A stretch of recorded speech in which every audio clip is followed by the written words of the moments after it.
Thank you, Ethel. I love the courtroom scene from Micah 6:8 where God has a controversy or a case against the people and presents God's case, and then the defense responds and says, what shall we bring? Burnt offerings, sacrifices, the fruit of my womb for the sin of my soul, my firstborn. And then the reply is, you know, O mortal, what is right. You know what the Lord requires of you. Just do it.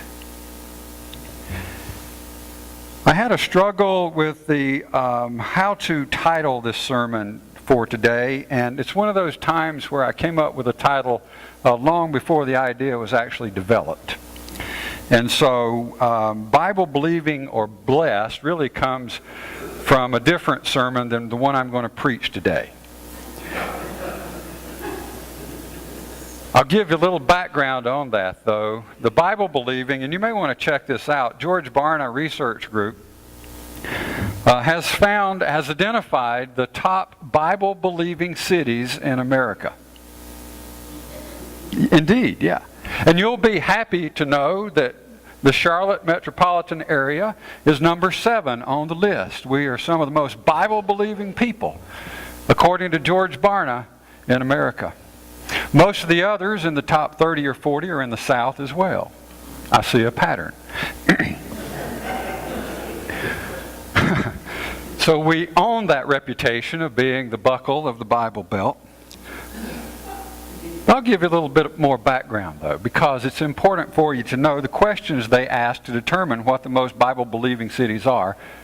And by the way, the least Bible-believing cities are in that God-forsaken Northeast, as we already know. But here's the questions they asked. They said, have you read your Bible in the last 7 days? And, get this, do you strongly believe the Bible is completely accurate?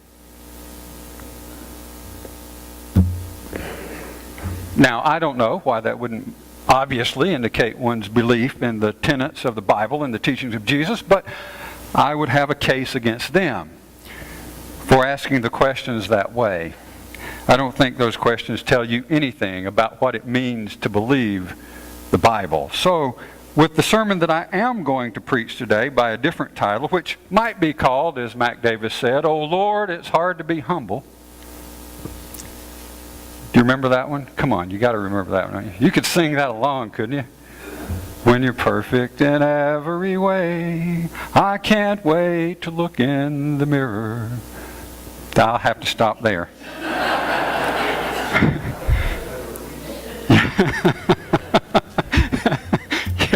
Yeah, well, it has to get better, right? So let's look at maybe get a little closer to what it does mean to be a Bible-believing person and place and community. Upon seeing an elderly lady for the drafting of her will, an attorney charged her $200 and she gave him 2 $100 bills, not noticing that both those $100 bills had another $100 bill attached to each of them. You know how money sticks together. And they were crisp and new. And the attorney put them in the folder and later was going through the payments and discovered that the 2 bills were stuck together to each other. So in fact, there wasn't just $200, but she'd overpaid him twice as much with $400. And one might look at that and say, well, he'd been blessed with good fortune. But then the ethical question came into his mind. Should I tell my partner, my law partner, about this?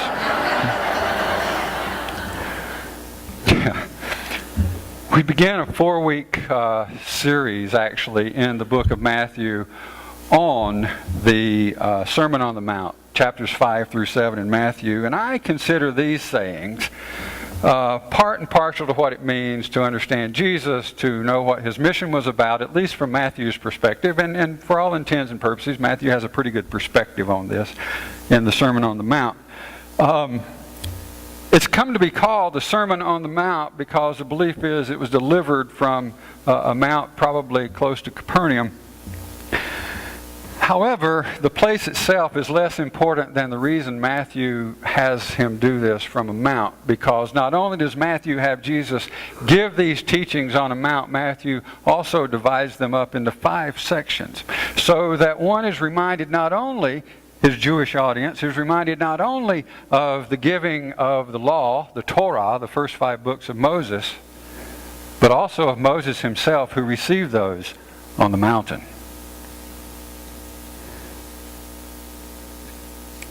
It begins with blessings. And that presents us with yet another quandary.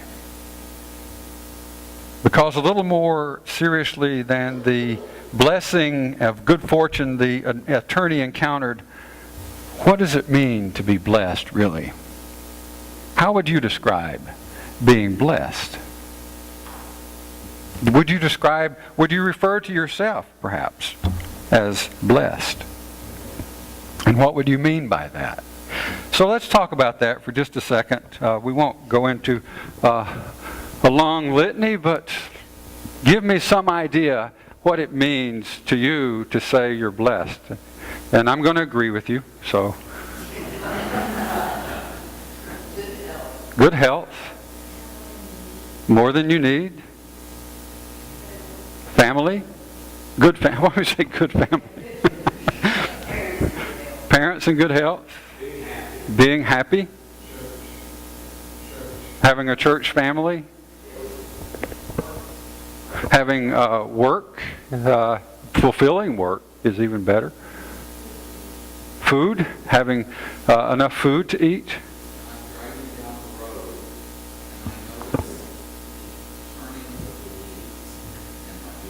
Wow. Yeah, beauty. Beauty in one's life is to be blessed. Yeah. Being satisfied, and Stacy? Oh, helping others. It's a blessing to help others. Well, I have to stop with that because now you're getting into other things that we'll talk about later. Family, friends, support, shelter, food, basic needs met, health care, a living wage. So on the other hand, who are some people we can identify as not having those things? A living wage, for instance. Homeless, people who have no place to live. Maybe the 700,000 people in North Carolina who are unemployed right now. People living in poverty. Thank you. The mentally ill.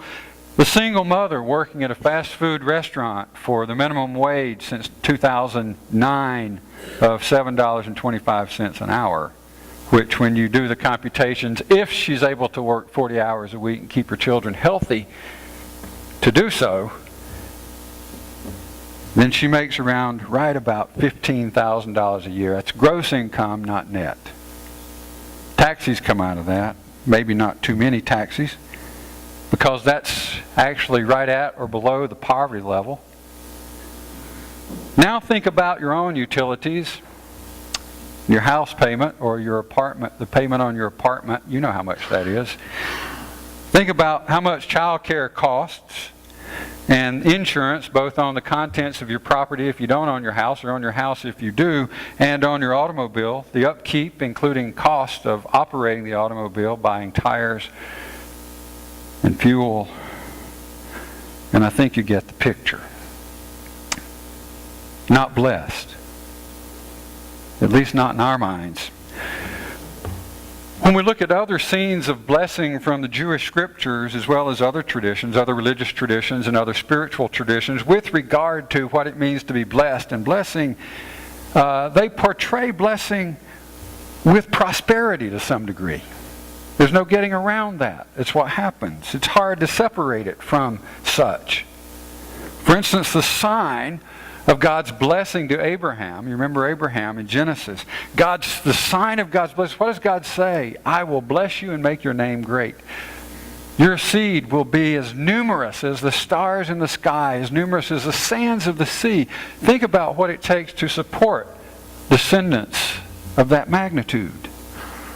Just in terms of food, first of all. Not to mention shelter and the land that would be needed to grow the food to support descendants as numerous as the stars or the sands of the sea.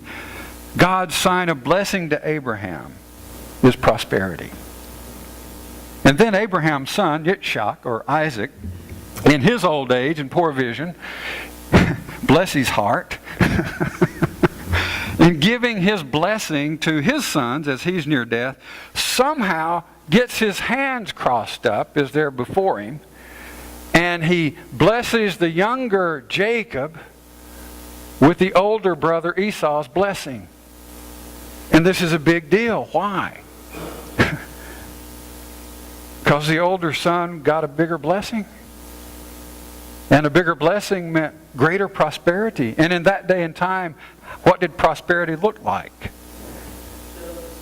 Goats, cattle, sheep, livestock, tents, linen, cloth. Oh, women. I'm sorry. Yeah. My mind would have gotten there, Jim. It just took a little longer. Yeah, all kinds of things. All kinds of stuff. People, descendants, land. You had to have land. You can't. So the older son, and it's irreversible. So Jacob just has this blessing now. It's going to happen. Poor Esau. So in essence, blessing was to be wealthy. Blessing is so important, in fact, that later Jacob wrestles with an angel. You remember that story? And what does he do? He grabs onto the angel and he says, I'm not letting you go till you bless me. And he wrangles a blessing out of the angel, and he limps the rest of his life for it. But he limps blessed. At a gathering this past week, it was actually a Chinese New Year gathering at my neighbor's house. I had a conversation with a young man from China. He was actually from Shanghai. And I'll try to pronounce his name as Raipeng, I believe is the way he pronounced it. And I was so glad that he had not changed his name to some easily pronounced English version like Tom. We shouldn't expect people to change their name so that we can pronounce it. That's just extra. You don't have to pay any more for that today. But we should learn to pronounce people's names the way their names are given. We expect that from others ourselves. We should, and I could tie this in, and maybe I will, because we still got to talk about humility somewhere in this sermon. We talked about the way Americans perceive Chinese people and the way the Chinese perceive American people. And we both admitted our preconceived notions about each other. Somewhere in the conversation, of course, unfortunately, maybe the talk turned to religion, and specifically Christianity and the multiple variations of Christianity that are present in this country, in America. He was a bit surprised that there were so many different nuances, so many different denominations, and within each denomination, so wide varieties on social issues.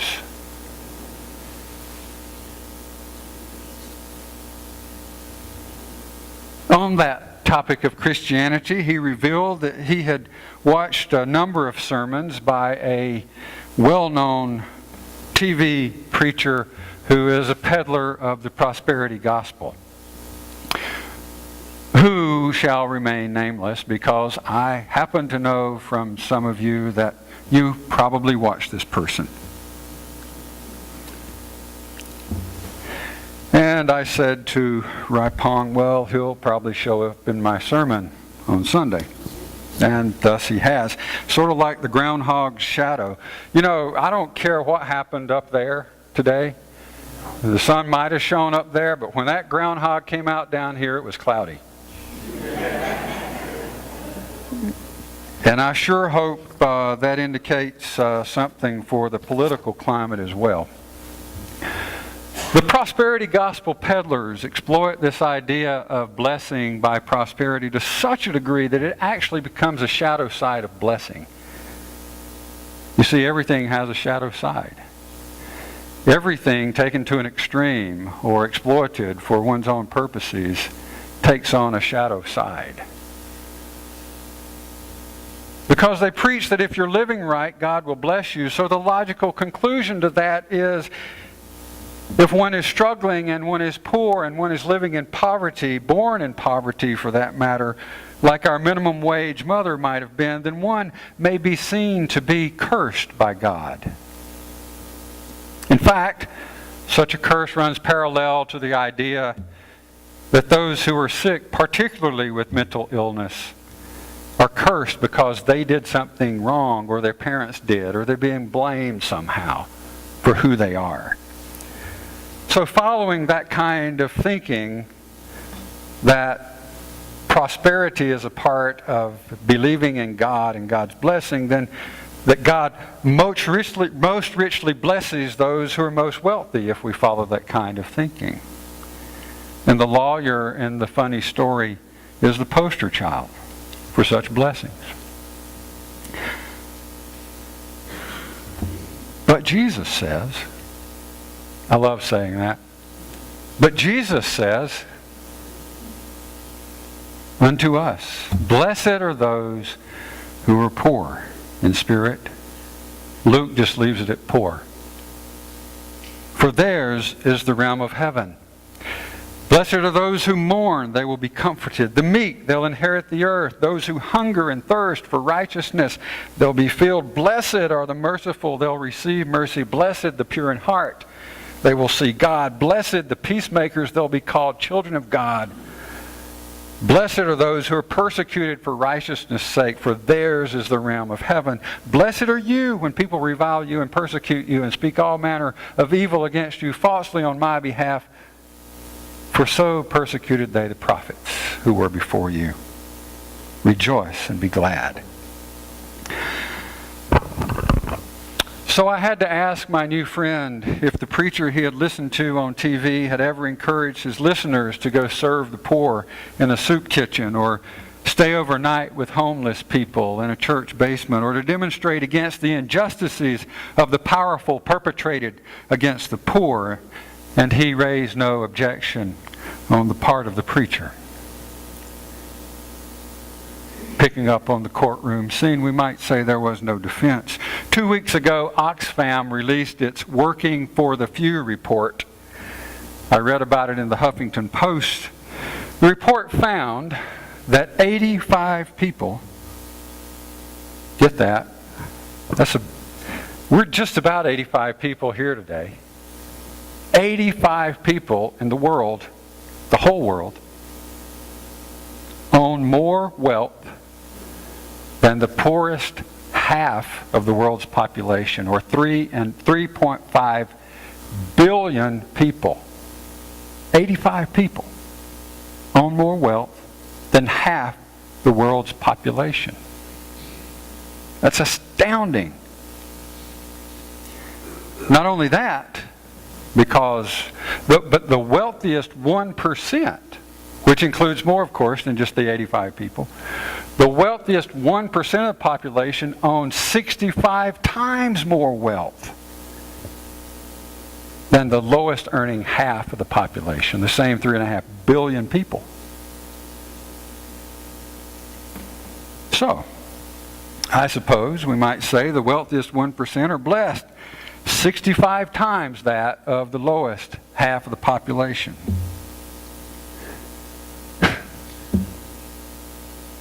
It'd be hideous to think that way, wouldn't it?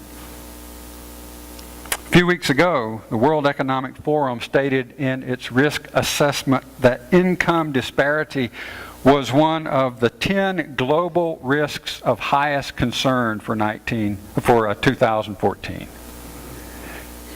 Income disparity, inequities in income. And the statistics from Oxfam would tend to bear that out. But what it means is one of the highest concerns, risks of highest concern, is that it's headed into a place that is not going to be helpful unless we're able to do something about it.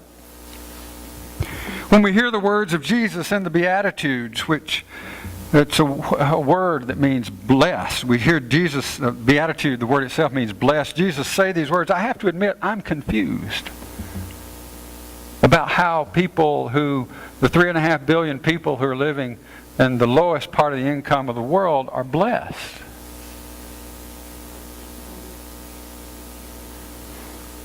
Once again, we appeal to the coming of the realm of heaven for understanding. In the realm of heaven, or the realm of God's presence, this is how it is, Jesus says. The poor, the meek, the humble, the hungry, the peaceful, the persecuted are blessed. And blessed here isn't an attitude on the part of the people, the hearers, actually the ones who were probably on the mount with Jesus that day, are the ones Jesus is speaking to as the poor, the persecuted, the peaceful, the hungry, the humble.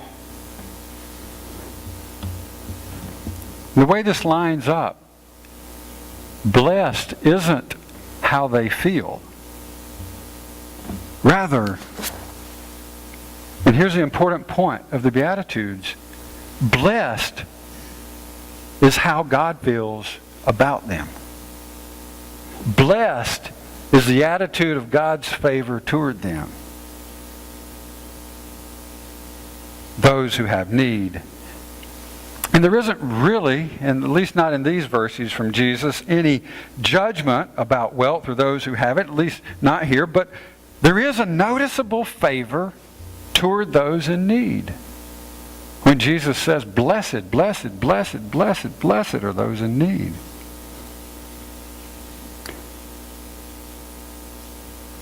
What I like to believe is that the realm of heaven actually happens when the two come mutually together.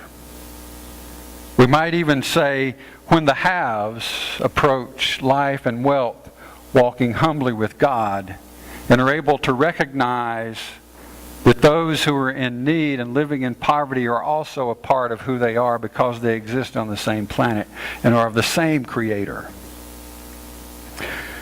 It happens when we serve those in need and help alleviate their suffering. The kingdom of God happens then, and they are blessed. So when you serve those at the pancake breakfast or the community dinner or my Father's house, you do so as giving God's blessing. Please do so compassionately, tenderly, kind-heartedly. The blessing of those in need is characteristic of the realm of God's presence. It happens when we dispel the darkness by pointing the light on the deeds of the powerful that disproportionately diminish the lives of the least among us. In this season of Epiphany, with the theme of light, and since December 21st, the light has been returning in greater and greater amounts, right? But the days have been getting longer and longer. More light, more light, more light. And we sing about light, and we sing this little light of mine the last 2 Sundays and letting it shine, and this is what that means. The people who sat in darkness have seen a great light. A few years ago, Daniel, my stepson, bought a mag light. You know what these are? It's like this flashlight you have to have 2 hands to hold. It's like, 3 feet long or something. It holds about 20 D-sized batteries in it. The lens on it's about like that. This is what police officers carry. And it's heavy. And he turns that thing on. It's like this spotlight beam. You can't even see the moon when he shines it up in the sky. It's piercing to look at. The light of God's justice for the poor isn't something just for carrying in our hearts warmly and singing about on Sunday. It's a light that must be shone on the deeds that diminish the lives of the least among us. The light of God's blessing, God's justice for the poor must and does pierce the darkness even of the wealthiest 1%. It means letting our light shine on Saturday in Raleigh. It means letting our light shine on Saturdays here when we serve people who are in need and when we stay overnight and serve food to those families that are homeless. It means letting our light shine on the actions of our General Assembly that's denying benefits to those living in poverty, the very ones Jesus pronounces blessed. The shining of the light of God's justice for the poor and needy is a concern of godly ethics. We might even say God's law. Be reminded in the courtroom scene when God pleads God's case against the people. You know my works. You know what I stand for. You know what I require. What is it, God? Is it sacrifice? Is it my firstborn? Is it stuff? You know, O mortal, what is right and what the Lord requires of you. To walk, to do justice, to love kindness, to walk humbly with God. That is, do justice with God. Love kindness with God. Walk humbly with God and others. Join with God in doing these things, and through you, even us, all the people of the world will be blessed. Amen.